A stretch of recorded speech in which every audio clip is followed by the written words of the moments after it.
ايه اللي يميز لبسك عن غيرك؟ الاكسسوارات. هي دي حاجه اللي تميز لبسنا عن غيرنا.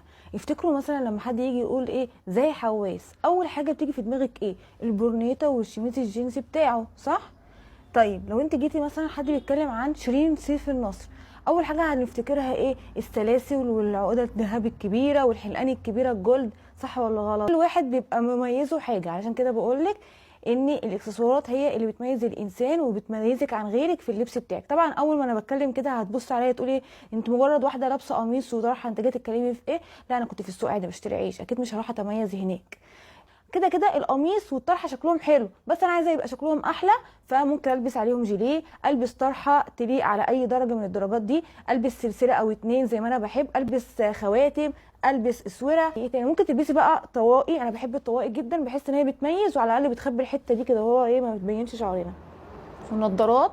طبعا الميك اب انا ما بحبش ميك اب كتير، يعني ممكن تحط ايلاينر يبقى انت مميزه بيه وخلاص. مهم قوي الاكسسوارات تكون لايقه على بعضها وبتبين الطقم، عشان برضو في عكس خالص ممكن نجيب اكسسوارات تبوظ لنا الطقم.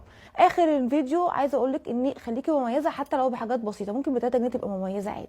يلا باي باي.